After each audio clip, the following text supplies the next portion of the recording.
നമുക്കിതിൻ്റെ പിന്നെ ഒരു അവിയലാണ് വെക്കാൻ പോകുന്നത്. അപ്പോൾ അവിയലിൻ്റെ കഷ്ണങ്ങളെല്ലാം ഞാൻ അരിഞ്ഞ് അടപ്പത്ത് വെച്ചിട്ടുണ്ട്. ഇപ്പുറത്തെ അടപ്പിലേക്ക് കുക്കറിൽ കുറച്ച് ചോറ് വെക്കണം. അവിയലിൻ്റെ കഷ്ണങ്ങൾ എന്തായാലും നോക്കട്ടെ.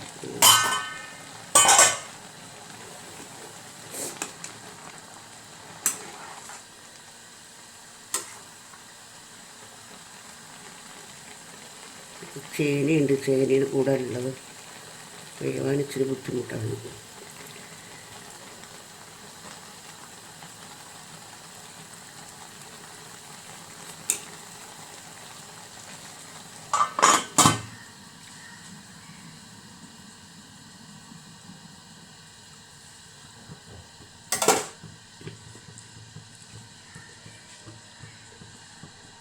അപ്പോൾ അതവിടെ ഇരുന്ന് വേവട്ടെ കേട്ടോ.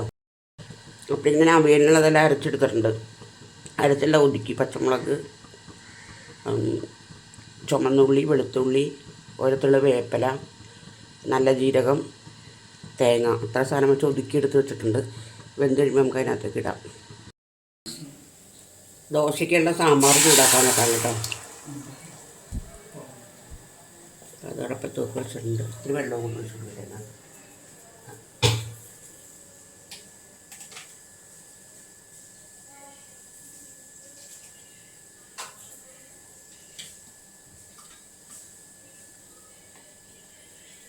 ചൂടുവെള്ളം ഉണ്ട ഒഴിച്ച് കൊടുക്കണത്.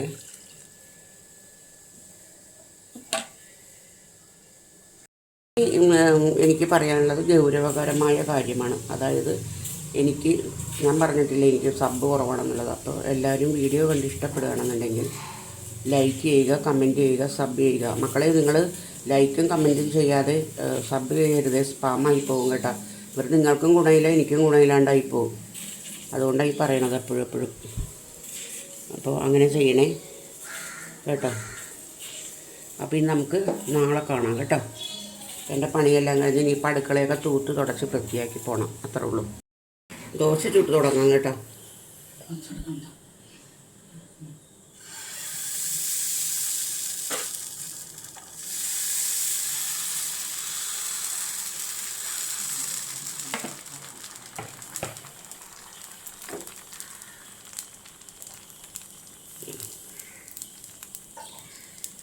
ഇത്തിരി കുറച്ച് വെച്ചാൽ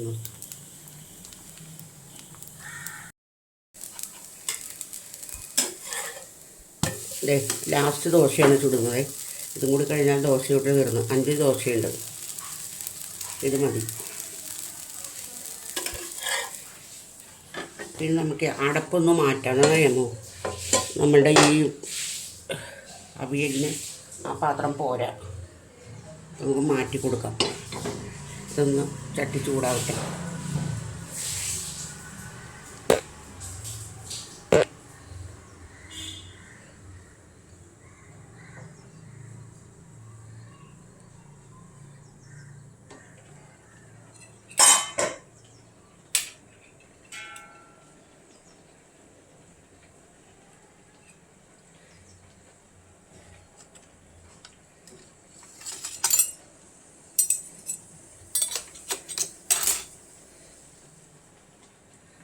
നമുക്കിത് ഇപ്പുറത്ത് ചട്ടിക്കകത്ത് പകർത്തി കൊടുക്കാൻ കേട്ടോ.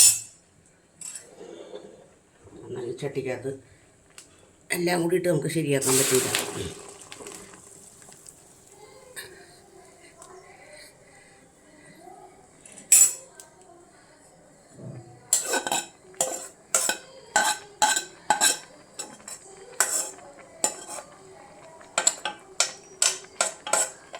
ഇത്തിരി ചൂടുവെള്ളം കൂടി ഒഴിച്ചു കൊടുക്കാം അതിനകത്തേക്ക്.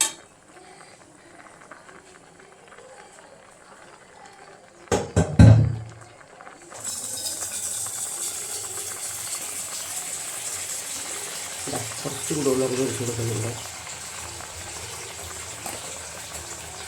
അല്ല, നമുക്കിനി അടപ്പൊന്ന് മാറ്റി അപ്പുറത്തെ അടപ്പിലേക്ക് വെച്ച് കൊടുക്കാം.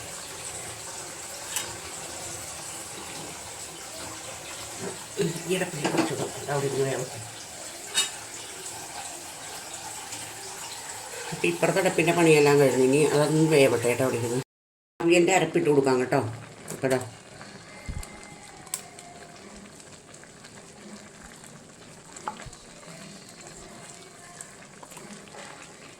സ്വല്പം വെള്ളം കൊടുക്കട്ടെ.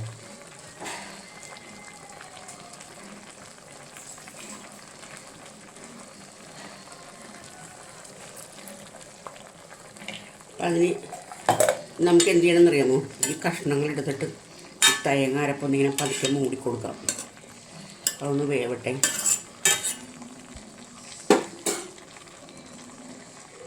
വെന്തോട്ടെ കേട്ടോ, അരപ്പൊന്നും വെന്തോട്ടെ. അപ്പോൾ ഇത് നമുക്ക് 2-3 പാത്രം കഴുകേണ്ടത് കഴുകി വെച്ചിട്ട് വരാം. നമുക്ക് കുറച്ച് തൈര് ഒഴിച്ചു കൊടുക്കാം കേട്ടോ. പുളി വേണമല്ലോ. പുളിക്ക് പകരം ഞാൻ സ്വല്പം തൈരാണ് ഒഴിച്ചു കൊടുക്കുന്നത്. പുളി നോക്കിയിട്ട്, പിന്നെ അധികം പുളിയില്ല, ഫ്രിഡ്ജിനകത്ത് ഇരുന്നുകൊണ്ട് പുളി കാണാൻ വഴിയില്ല.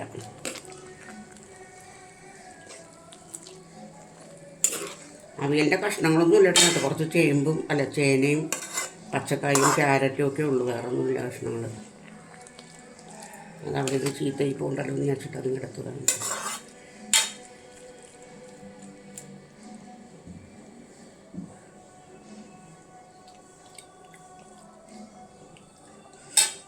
കുറച്ചുകൂടി വേണമെങ്കിൽ ഒഴിച്ചു കൊടുക്കാം.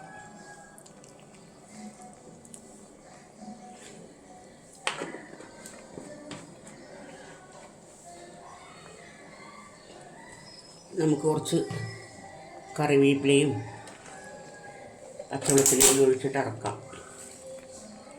കുറച്ച് കറിവേപ്പില,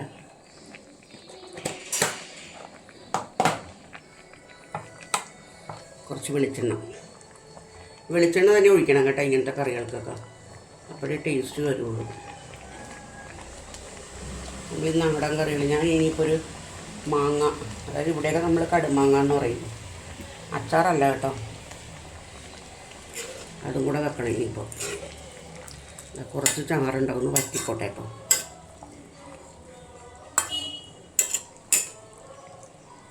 അങ്ങനെ അവിയൽ റെഡിയായി.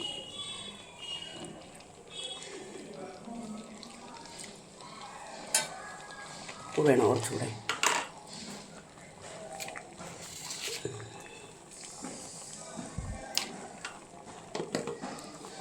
ഉപ്പിട്ട് കൊടുത്തിട്ടുണ്ട് കേട്ടോ.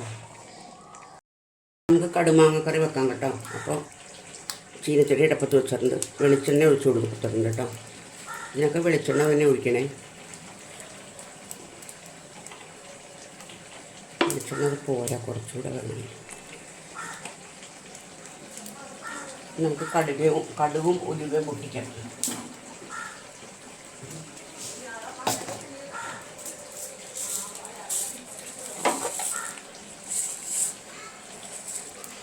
ഒരു 5-6 ഉലുവ.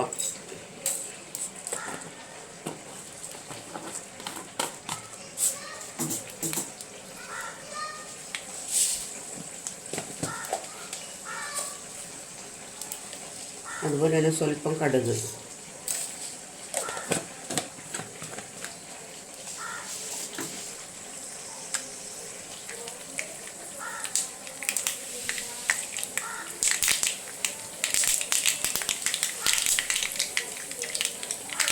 ചുമന്നുള്ളി,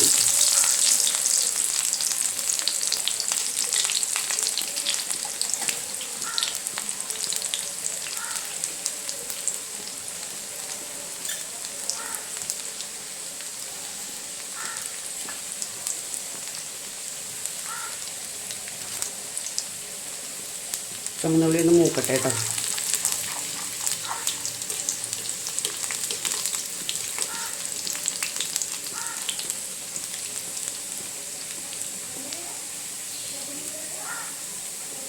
നമുക്കിനി ഉണക്കമുളകും കറിവേപ്പിലയും കൂടി ഇട്ട് കൊടുക്കണം.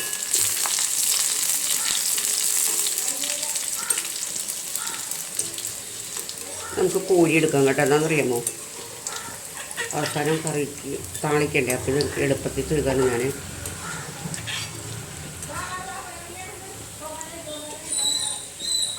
ഇവിടെ ഇരിക്കട്ടെ. നമുക്ക് മാങ്ങ ഇട്ട് കൊടുക്കാം. ഞങ്ങളൊക്കെ ഇവിടെ വെക്കുന്ന സ്റ്റൈലാണ് കേട്ടോ ഇത്.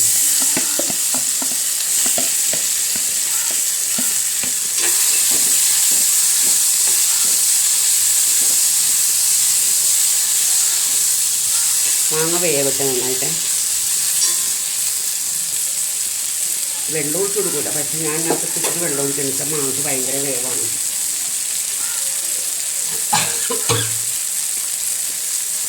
ഇവിടുത്തെ മാങ്ങയാണ് ഭയങ്കര ഉടലില്ല എന്ത് ചെയ്താൽ. ഈ വെള്ളം അവിടെ കിടന്ന് പറ്റട്ടെ.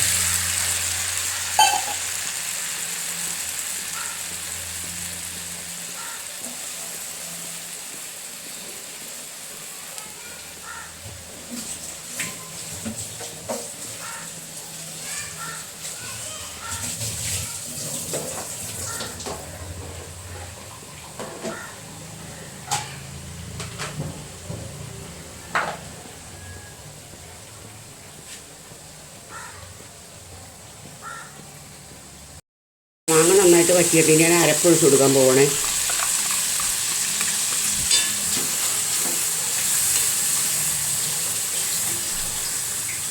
നമുക്ക് കുറച്ച് തേങ്ങ ചൂടുവെള്ളം കൂടെ ഒഴിച്ച് കൊടുക്കാം.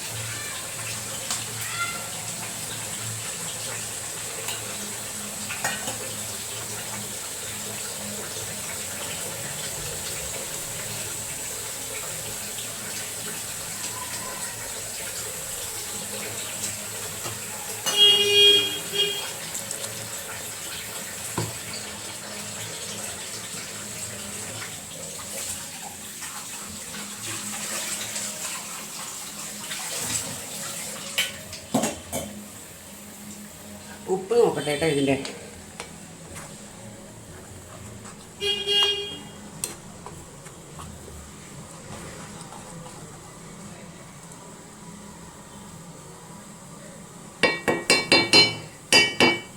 ഇത്ര നീളാൻ പാടില്ല ഈ മാങ്ങക്കറി. ഇതൊക്കെ ഇലയിൽ ഉപ്പില്ല.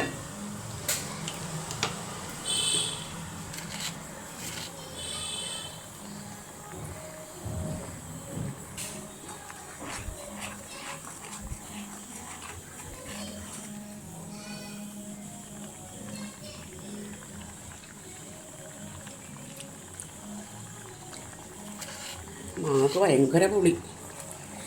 ഓ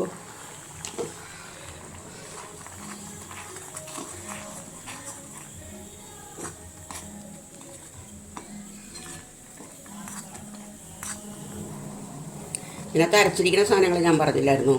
ആദ്യമേ തന്നെ നമ്മൾ മാങ്ങ ചെറുതായിട്ട് അരിഞ്ഞിട്ട് അതിനകത്തേക്ക് കുറച്ച് ഒരു 3-4 കടുക്, പിന്നെ ഉണക്കമുളക്, പച്ചമുളക്, മഞ്ഞൾപ്പൊടി, ഇത്ര സാധനങ്ങളിട്ട് നന്നായിട്ട് ഇത്തിരി എണ്ണ ഒഴിച്ച്, എണ്ണ മീൻസ് വെളിച്ചെണ്ണ ഒഴിച്ചിട്ട് നന്നായിട്ട് തിരുമ്മി ഒരു 5 മിനിറ്റ് വെക്കുക. അപ്പോഴത്തേക്ക് നമുക്കൊരു അരപ്പ് തയ്യാറാക്കി എടുക്കാം. എന്ന് വെച്ചിട്ടുണ്ടെങ്കിൽ തേങ്ങ, നല്ല ജീരകം, വെളുത്തുള്ളി, ചുമന്നുള്ളി, കറിവേപ്പില, ഇത്രയല്ലേ ഉള്ളൂ. ഇത്ര സാധനങ്ങൾ എടുത്തിട്ട് നമ്മൾ നല്ല വെണ്ണ പോലെ അരച്ചെടുക്കണം. എന്നിട്ട് ഇത് മാങ്ങ അടപ്പത്തിട്ട് വേവിച്ച ശേഷം വെള്ളം ഒഴിക്കേണ്ട വേവിക്കണം. ഞാൻ പക്ഷേ ഈ മാങ്ങയ്ക്ക് വേവ് കൂടുതലുകൊണ്ട് കുറച്ച് വെള്ളം ഒഴിച്ച് കൊടുത്താണ്. അങ്ങനെ വെള്ളം ഒഴിച്ചാലും മാങ്ങ വേവിക്കരുത്. എന്നിട്ട് ഇത് വെന്ത് കഴിയുമ്പോഴത്തേക്ക് അരപ്പൊഴിക്കുക. അരപ്പൊഴിച്ചിട്ട് ഞാൻ കടുക് അരക്കണ കാര്യം പറയാൻ മറന്നുപോയല്ലേ. അരപ്പൊഴിച്ച് കഴിഞ്ഞിട്ട് നമുക്കിനി ഇതിനകത്തേക്ക് ഇവിടെ നേരത്തെ വറുത്ത് മാറ്റി വെച്ചിരുന്നില്ലേ ഉണക്കമുളക് എല്ലാം കൂടെ അതിട്ട് കൊടുക്കാം. അപ്പോൾ ഇതിൻ്റെ പണി അവസാനിച്ചു. കണ്ടോ, ഇതാണ് മാങ്ങക്കറി. ഞങ്ങളിവിടെ എറണാകുളത്തുള്ള ആൾക്കാർ വെക്കുന്നത് ഇങ്ങനെയാണ്. ഉണ്ടോ, അപ്പോൾ പണിയെല്ലാം കഴിഞ്ഞു കേട്ടോ.